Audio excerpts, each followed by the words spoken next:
Welcome to the Lee Schools TV podcast. I'm Adam Wright. Joining us today is Marshall T. Bauer, Esquire, President and CEO of the Foundation for Lee County Public Schools. Marshall, thanks for being here. Oh, my pleasure. Thank you for having me. All right, we have a lot to get to today because you guys do a lot of wonderful things in partnership with the school district. Now, you don't work for the school district, but you're a vital partner with us. So for the people who don't know, can you kind of explain what the Foundation for Lee County Public Schools is and what you guys do? Absolutely, my pleasure. So the Foundation for Lee County Public Schools is a not-for-profit 501c3 organization. We were formed about 33 years ago. The business community got together with the then superintendent of the schools and the chairman of the school board back then, because the movement around the country was to form education foundations that partner with K through 12 institutions. And the reason that it evolved that way was a lot of K through 12, as we know, systems don't have adequate funding. And even if they do, engaging the community in what's going on with our educators and our students is a win-win for everyone. But they looked at the success that was going on at the post-secondary level with regard to universities and colleges and the foundations that they had that would work hand in hand with them, supporting them. And Betty Castor, who was the Commissioner of Education back then, said, why aren't we doing this for K through 12? And really started a movement along those lines, especially in Florida, obviously. So we're one of the very first ones that ever performed. The business community recognized back then in 1985 and 86 that truly they have a stake in what's going on in our public school system, because that's their future employees, that's their future decision makers for this community. So there was a real interest in seeing how we could partner with the school district to enhance and enrich what's already going on.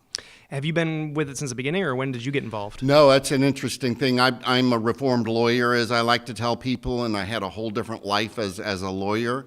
And in that role, I served on the Foundation's board of directors for about 10 years prior to assuming the position I have now. I was going to semi-retire in my mid-40s, the dream that everyone has. And then the position here came open to lead the foundation in some new directions and expand what we were doing. And they hired me to do that. I said I'd do it for a few years. It's been 12. And the reason for that is I love what I do.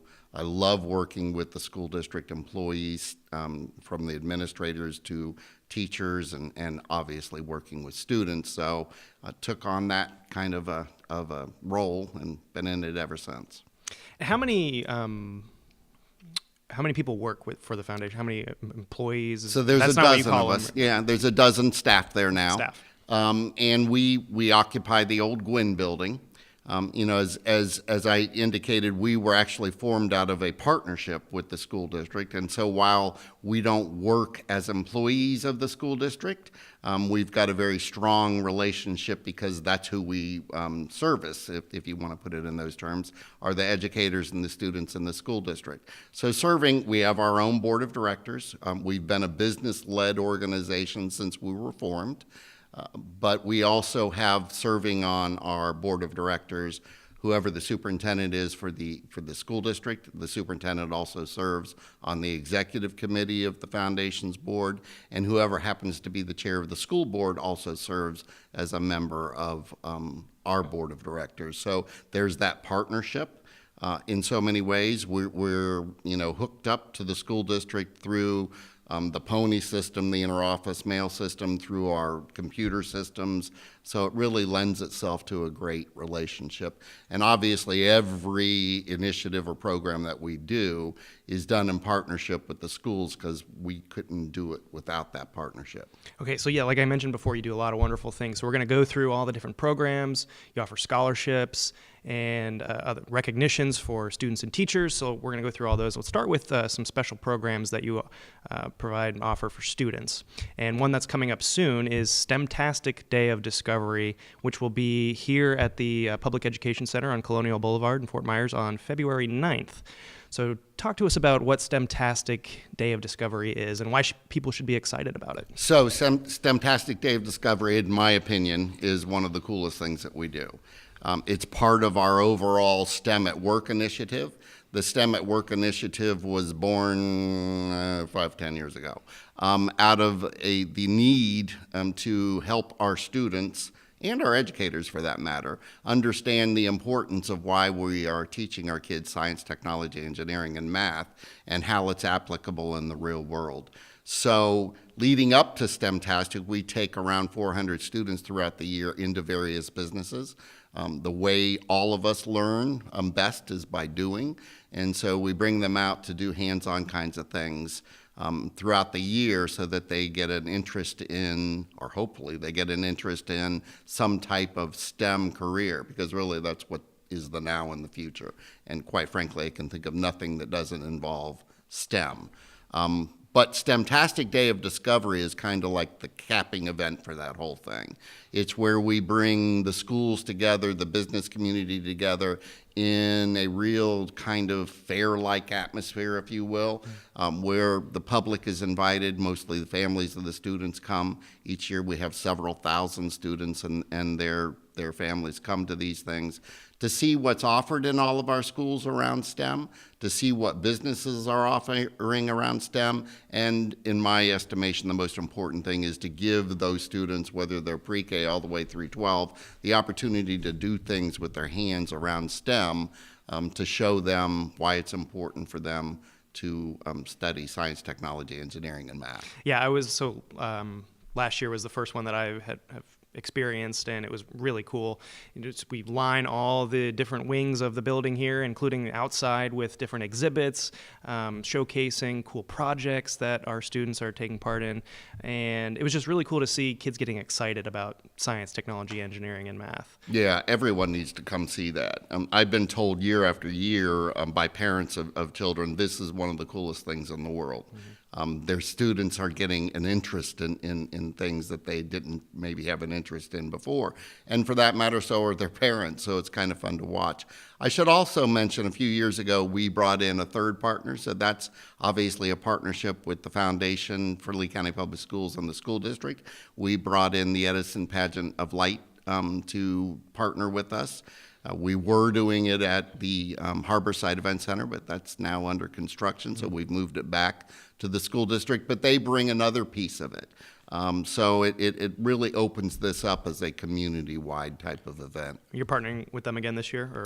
We are partnering with them again this year. All right. So we'll put the graphic up on the screen. It's, again, February 9th here at the Public Education Center on Colonial Boulevard. I believe it's from 10 to 3? 10 to, right. And free to attend. Yes. Yep. So we hope to see everybody here on that day. It's a really fun day, and, it's open for families. Kids of all ages will really enjoy it. And another program that you do for students, something that we film right here in our studio, is the A-Team Challenge, ACE for academic team. Tell us about that. So really, I'm going to age myself by saying cool constantly, but another really cool initiative in my opinion, and I think most people will agree when you see it. So if anybody's familiar with Jeopardy, it kind of takes off on that type of a game show. Like a quiz bowl. Like a quiz bowl, right? And it's an opportunity for us to showcase the brightest of the bright that we have in the Lee County School District and beyond. So we invite from the 6-county area here, high schools to participate. And I believe last year we had 33 different high schools participating. So it really opens up that challenge to all of our students, which is a real world challenge. You're not just competing with your neighbor, you're actually competing with people on the other side of the world now. We don't invite people from China to come here, but we do from the 6-county area.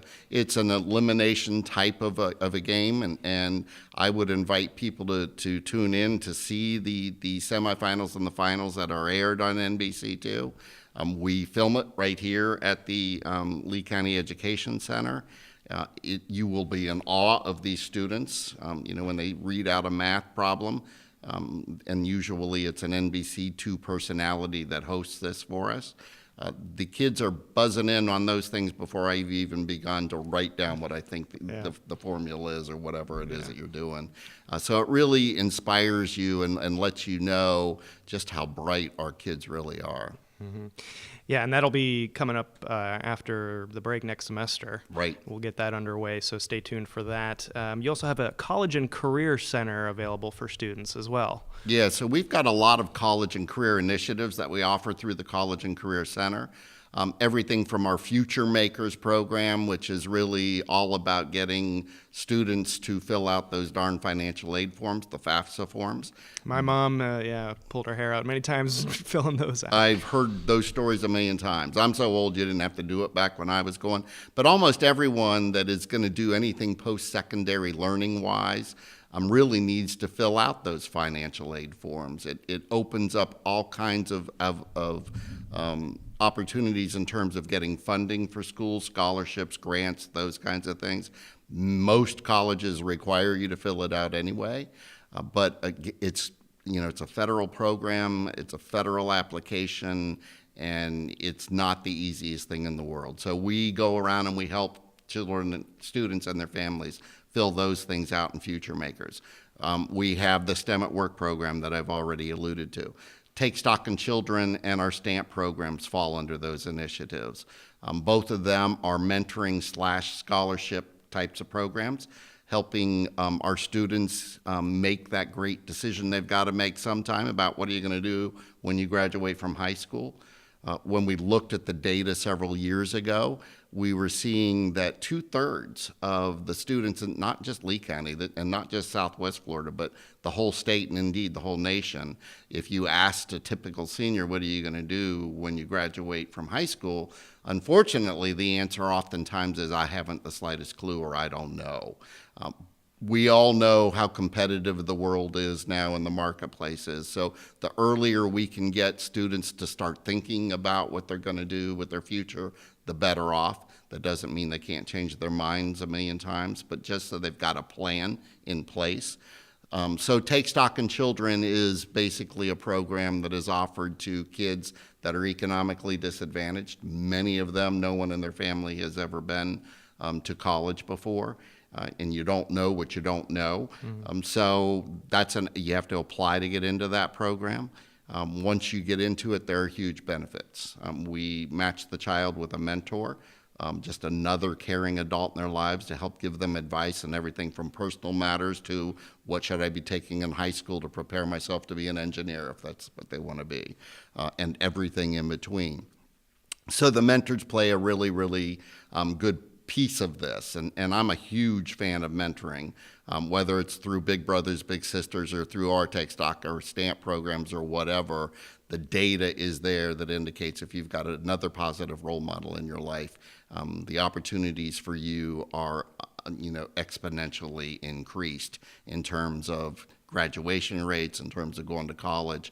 I will tell you that when you look at the demographic of child that we bring into to Take Stock in Children, their graduation from high school rate is around 50%.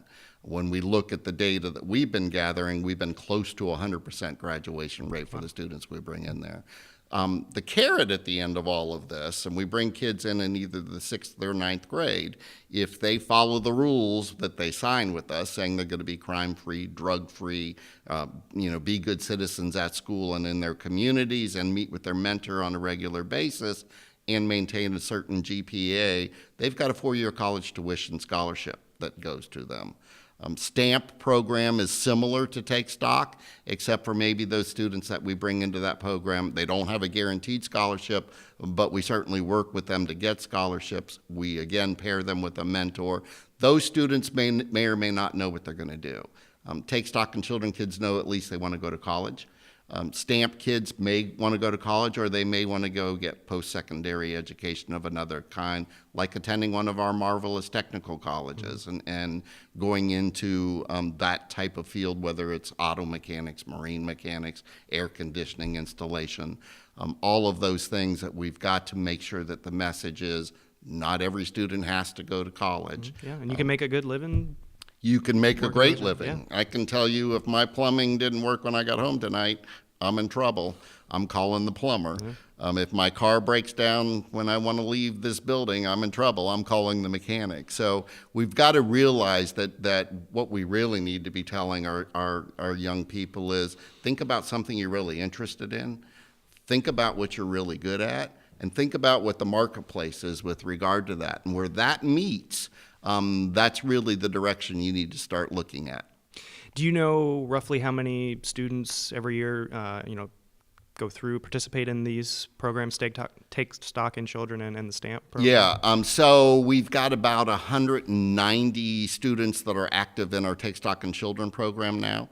We are continuing to grow that.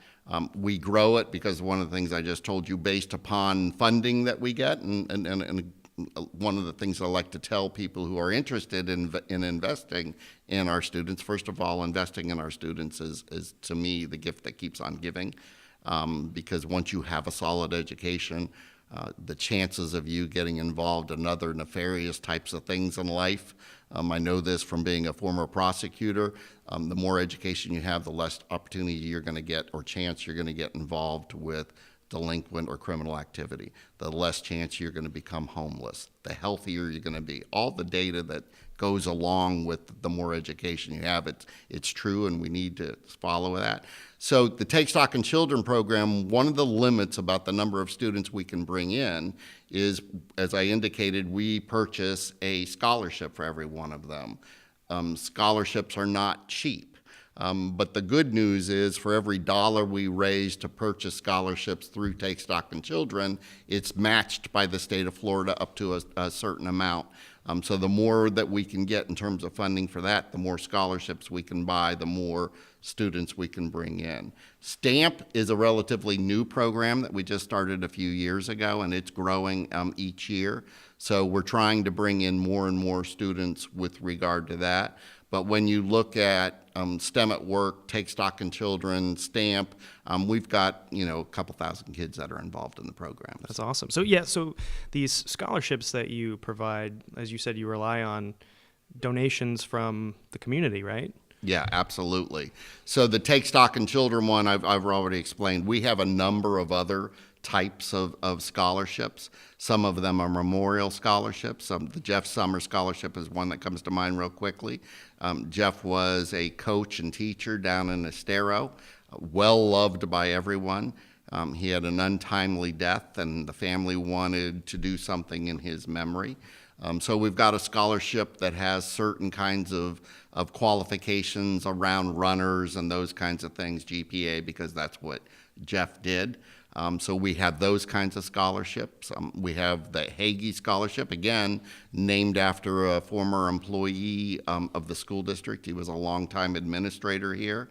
He passed away. His family wanted to do something in his honor, so we've got that kind of a scholarship. There are a number of them, if you go to our website, that you can see to help our kids with that, paying for the expense of a post-secondary education. What's the website for people that are interested? www.leeschoolfoundation.org. All right, we'll put that up on the screen as well. A couple other things that you offer for students that I wasn't really aware of, but then I saw on your website too that seemed really cool, was dancing classrooms. Tell me about that. Yeah, you got to come see that sometime. Yeah. It is really a neat program.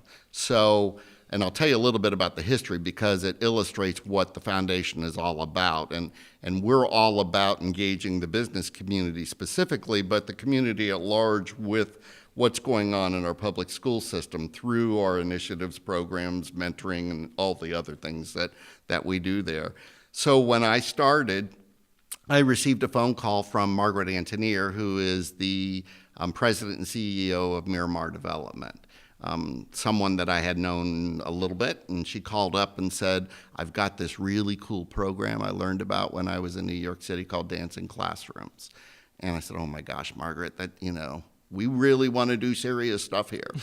She said, come down and see what this is all about. So I went down. It was a program at that time that was offered throughout New York City and in other places like Texas and elsewhere. There were no dancing classrooms programs in the state of Florida. We were the first. So Margaret showed me what that was all about. There was a movie made about it way back when, starring Antonio Banderas as Pierre Dulaine, and Pierre Dulaine is known as the greatest living ballroom dancer. He and his partner Yvonne Marceau, they, as part of wanting to give back, designed this dancing classrooms program to teach young students in New York City at the time that they needed to have self-respect, that they needed to treat each other with dignity and respect, that they needed to learn that there were different cultures in the world. And they did this through the art of dance. So it's a program that offers kids how to learn how to do the tango and the rumba and other ballroom dances. But they also then learn a little bit about the culture of where the dance came from. They also learn a little bit about the geography of where the dances originated from. But most importantly, they learn and find self-respect, pride, how to treat each other like young ladies and young gentlemen. And indeed, the data, because we are a foundation that thrives on gathering data so that we're making sure that the limited money and the money that we are entrusted with by our donors is put to its best use, is to look at the data and see if it's doing what we want it to do, which is affect overall student achievement. So when we looked at some of the data, we hired actually somebody to come in and look at the data after we'd been doing it for a couple of years. And indeed, it was doing what we thought it was doing. I knew it anecdotally from principals telling me this or family members telling me this, but dancing classroom participants had less referrals for behavioral issues. Their truancy rate went down. Their test scores went up. Principals would tell me they don't participate in the club called after-school detention that they hold if they're involved with our program. Mothers were calling me up and saying, oh my gosh, I just came home from work and my son, who was starting to get in so much trouble and really wasn't engaging with me, asked if he could teach me how to do the tango. Those kinds of stories. So this is a program that I'm really happy that Mrs. Antonier called me up and brought in. They're the major sponsor of it. We have other sponsors now, but we primarily offer it at Title I schools so that students who probably would never, ever have that opportunity get that opportunity. Fun. And then the other thing I want to talk about was kids tag art. So that's where students create art for license plates. Yeah. So I'm glad you brought that one up. Again, it's illustrative of the partnerships that we like to form. And this one happens to be with the tax collector. So our tax collector, Larry Hart, and I are actually very old friends. And he called me up and said, I've heard of this new program called Kids Tag Art. We're always interested in the foundation, not only with STEM initiatives, but we like to put that A in there, the arts. STEAM. STEAM, because all too often, unfortunately, when decisions are made about cutting funding, we cut the arts and we cut physical education. The very things that we know that the data says that our students who are engaged in the arts and physical education do better in science, technology, engineering, and math. Mm-hmm. So this was another opportunity to get involved with the whole arts education piece. It's really cool in that the students that are involved in this program design templates that are then turned into the vanity license plates that you can put on your car. They're put on display at the various tax collectors' office. They're on our website. They're on the tax collectors' websites. Parents can buy the tags that their students have designed. And then the money that we receive through the sponsorships and through the sale of the license tags, we return right to the classroom, to the art teachers that are involved, so that they have some more funds to do some more interesting things in their classroom that they may not otherwise be able to do. Very cool. We talked about this different scholarships, several different ones that you guys offer. Real quick, if people want to apply, how does that work for the scholarships? So go on our website. We've become actually computerized in terms of how you apply for them now, but it will direct you to what you need to do. Various scholarships open at different times, so it would be no good for me to go through them right now, but that information is available on there. You fill out a questionnaire, if you will, and it will then tell you which one of the scholarships is most applicable to you, so that you're not filling out applications just to fill them out. They really are something that may be applicable to you and whatever it is you want to study or your background or whatever, and then fill out those applications. All of our applications for our scholarships go to various committees who will rank them. And then based on the ranking and the amount of funding that we have available in them, the students are chosen for those scholarships. And one more time, the website? www.leeschoolfoundation.org. Yeah, sorry, I should have been more prepared and had that. That's all right. So I could have said it. All right. So that, all those different programs, the scholarships, great things that you do for the students, that's only part of what you do at the foundation. Obviously the work you do for our teachers is a big part as well. And of course, a lot of people they know about the Golden Apple Teacher Recognition Award that you award to teachers every single year. So tell us about the Golden Apple. Great, I'd love to. Actually, the Golden Apple Teacher Recognition Program is the very first initiative that the foundation proceeded with. It was, again, the business community that formed us way back then. And by the way, some of those business leaders are still working with us 33 years later on that. And in fact, the Taylors, Bob and Linda Taylor, who were the chief architects of the Golden Apple Teacher Recognition Program, are still involved with us with regard to that program. But that program was brought about because of the recognition, again, by our leaders in the business community that we really need to start shining the light on one of the most underrated and professions and not really paid much attention to. And when there's finger pointing going on about what's going on, we all point at the teachers. This one was to show the other side, that teachers really, and I used to say, are one of the most important. I don't say that anymore. The more I've done this, the more I understand they are the most important profession that we have in our society. Before there were lawyers and doctors and architects and all of the engineers and all of those other things, there were teachers. And so this program has kind of two sides to it. The public knows the one big side, which is shining the light on our teaching profession. So every year we send out nominations to the community to nominate. Anybody can nominate a teacher, whether it's the family of a student, the student, fellow teachers, principals, that kind of thing. That being said, the majority of the nominations come from our students or their families. So last year, for example, and it's really heartwarming to see this, the number of our community that gets involved in this nomination process, this year we had over 6,000 nominations that we received. So it tells you a little different story than I think people are used to. Most people, if you ask them about the teacher that they have or the teacher that their children have, they tell you they're the greatest thing in the world. So it begs the question, where are all these bad teachers that everyone is talking about? But it also gives the opportunity then for us to recognize these teachers in a very public way, to show them that the community, the business community specifically, but the community at large, is supportive of what they are doing. It gives the opportunity to tell some of their stories, if you will, for the community.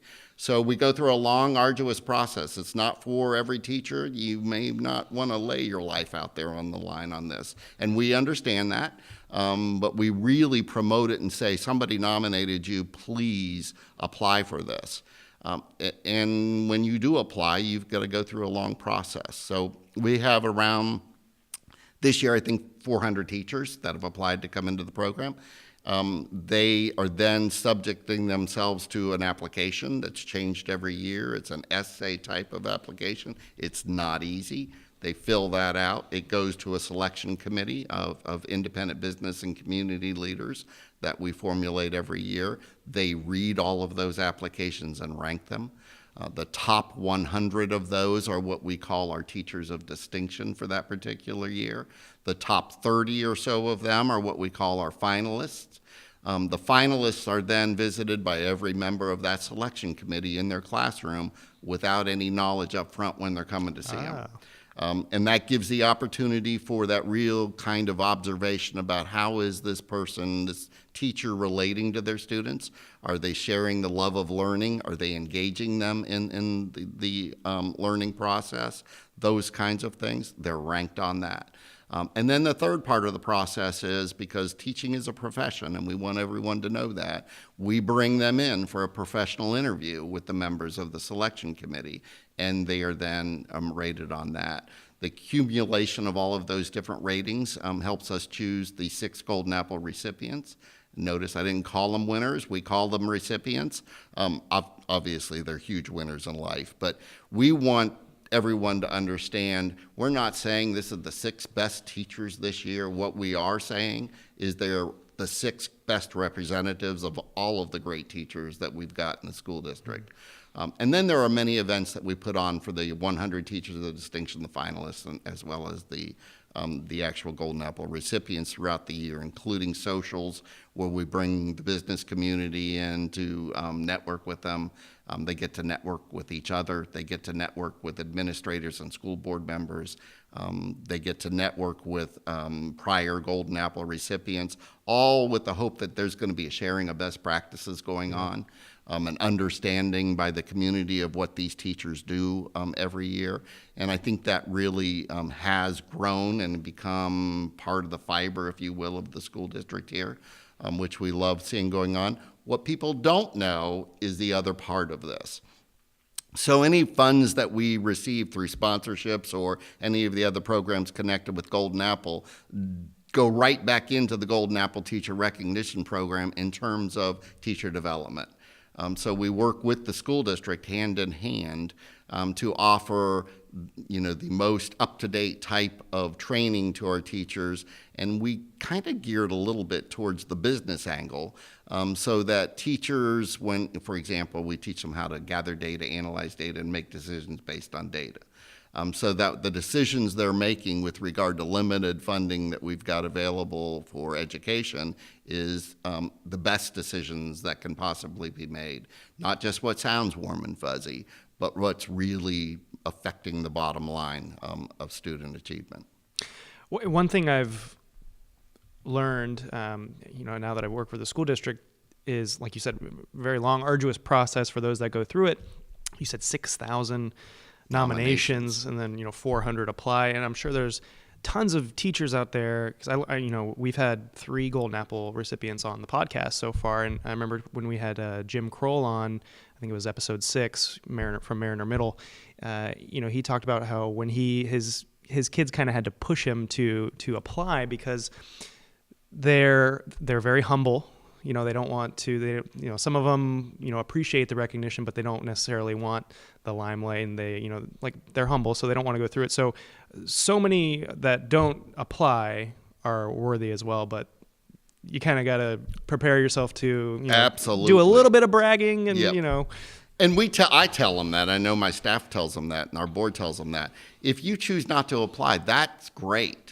But if you at all feel like you can do this, and again, we're not asking you to brag about yourself, we're just asking you to talk about what you do in your profession. Mm-hmm. And because you're so good at it, we really want to share that information with everyone else. But it gives that opportunity for teachers to tell the community through telling their story. And the story's told with students as well as the teachers, which is the real cool part about it at the banquet. That we really need to, as a community, get behind our educators. God knows they're not paid a lot of money for what they're doing, and they deserve it. They're doing it for the love of children. They're doing it for the love of learning. And the more that gets out there, the more that our community says, well, we really should be doing something about education. It's not any longer the state of Florida is the place you move to just retire. And even if you do move here to retire and you get sick, the ambulance driver that's coming to pick you up was probably a graduate of the Lee County School District. The nurse that's going to greet you when you get to the hospital, very good chance the same thing. All the way through your care, and that's just one example. Yeah, you want your property values to be high too, and exactly. Good schools are a part of that.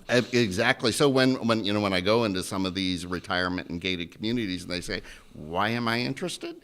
I paid for this up north. My kids went to school in New York, Ohio, Pennsylvania, wherever it was. And I say, yeah, but you live here. Mm-hmm. And you got services now. And just what you said, Adam, we live in paradise, but it's not going to stay paradise if you don't have well-educated students that are making, then will become the adults that are making the decisions around the environment, around will Social Security even be available for me when I retire, around all of those things that we tend not to think about. Yeah, and I read on your website that since its inception 30 years ago or so, that you've awarded 177 teachers with the Golden Apple. Yeah, and that's one of the really cool things. When you come to our office building, you'll see their pictures throughout the place. And it's always fun to watch community members come in and look, oh, that was my sixth grade teacher, those kinds of things. Or to watch students come in and run from one to one and you hear them saying, oh, they really were a great teacher, those kinds of things. So, yeah, we've got a wide network now of Golden Apple recipients. We call them the Academy of Teachers, and they remain engaged with us. So we get feedback from them on what's going on in the classroom, what's working, what's not working. So we can pass that along to administrators and others that are in a position to make decisions around that. More importantly, we can bring those actual teachers that have been recognized as the best of the best to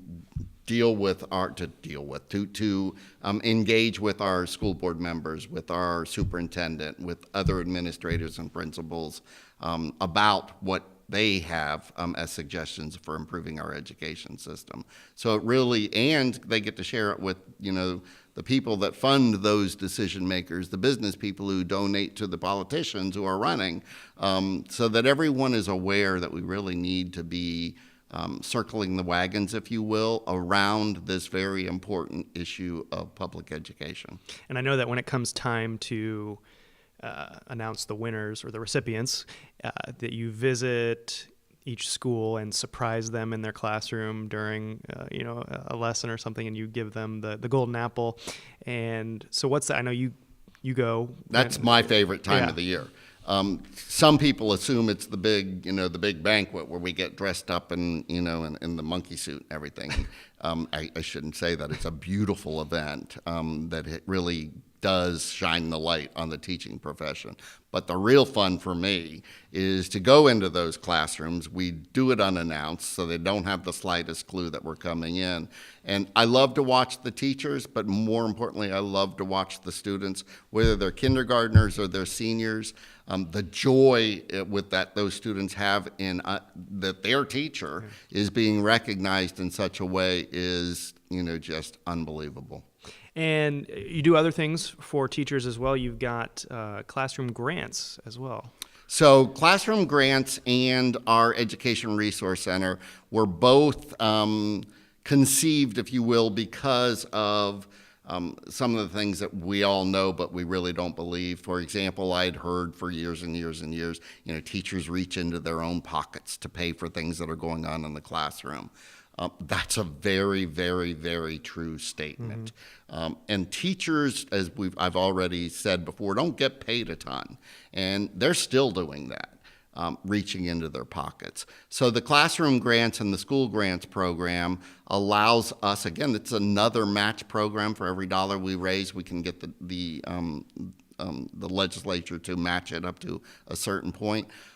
This allows for teachers to apply for grants to do innovative types of things that they would never otherwise be able to do in their classroom because of a lack of funding. And where there is funding, it sometimes is directed, you got to use it for this and that. So it gives teachers the opportunity to think up in their head, what would I love to do if I had the funds to do it? Apply for a grant. Again, an independent group of committee members rank them. And then every year we give out grants, whether it be at the classroom level or the school level or a department level, to do really hands-on, innovative types of things. The other neat thing about it is we require that any teacher or principal or other administrator that gets a grant, they have to be doing reporting back to us, and that the reporting has to show the data and how those funds made a difference, again, on the bottom line of student achievement. And so it really perpetuates the ability to grow those kinds of things every year. Teachers, our Education Resource Center does a lot of the same things in terms of helping out where teachers normally would reaching into their own pockets. So if a teacher needs supplies, we're open 2 days a week. They can come in and just get them for free. If there's things that we don't have that they may need, we've got a network of people out there that we can reach out to. So if they get in touch with Beverly Burke, and all the teachers know her, and say, I need X, Y, Z, and we don't have it available, Bev's out there throughout the community, and she'll find it, I can guarantee it, and get it to them. It goes further than that, though. Sometimes people don't think about homeless issues when we think about the Lee County School District. Well, we've got several hundred students that are homeless at any given time. And when you just think about that, it boggles the mind. I could never imagine being homeless as a child and still thinking about I got to go to school. But we've got them. And they obviously are in need of a lot of things. It could be everything from glasses to hearing aid to clothing to after the hurricane, for example, they didn't have mattresses because their beds were ruined. So we help through our Education Resource Center on those kinds of supply type things. We put them together. Being such great partners with the school district, we can put it into the pony system. It's delivered to the school in not an embarrassing way. The teachers can get it right to the students themselves without anybody else needing to know. That's awesome. So, I mean, we've gone through, the list of all the great things that you do for students and teachers here in Lee County. If there's anything I missed, let me know. But you said you've been the head of the foundation for 12 years now. You said, what is it about what you do for our community that, keeps you going every year and, helps you get out of bed every morning? Well, I've been a child advocate for my whole life, basically. I didn't have a choice. I was voluntold when I was a child. My mom always was a child advocate. She was a director of nursing at All Children's Hospital in St. Pete. It's the very first place I ever did volunteer work.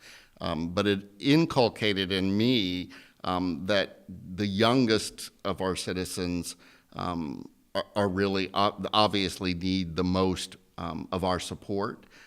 And for various reasons, and we could sit here and talk about the breakdown of the family and all those kinds of things. But if you ever have the opportunity, I know you've done this, Adam, where you're working with kids, there's that aura of innocence. There's that aura of you can do whatever you want to do if you can dream it. Somehow that gets squashed down a bit the older we get.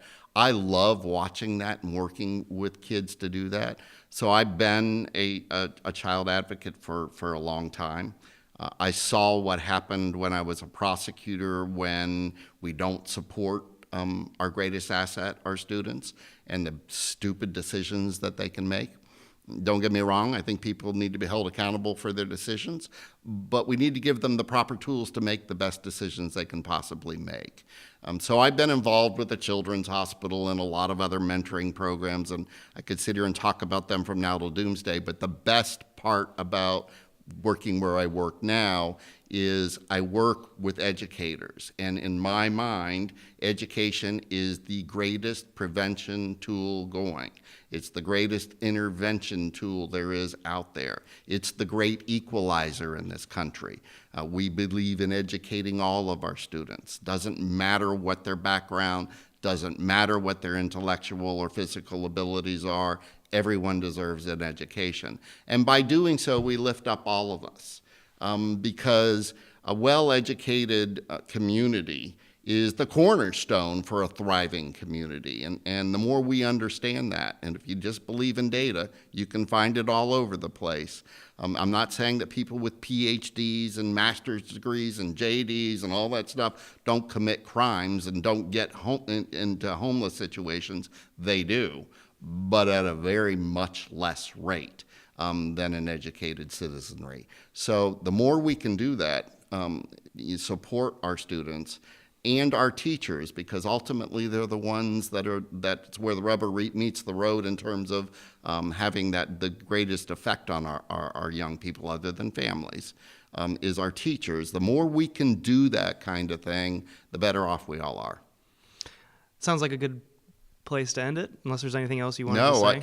there are a lot of other things that, as you said, that we're involved in, but I think we've covered the main things.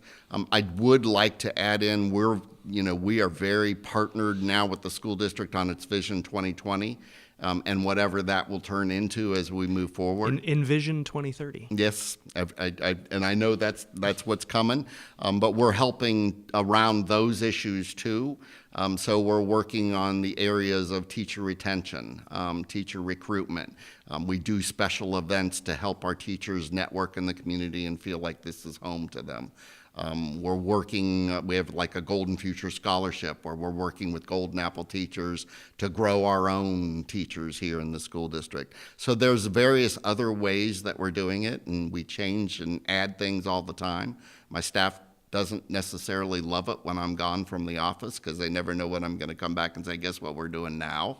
But we have the support of our board, which is made up of the business community. We couldn't do it without them.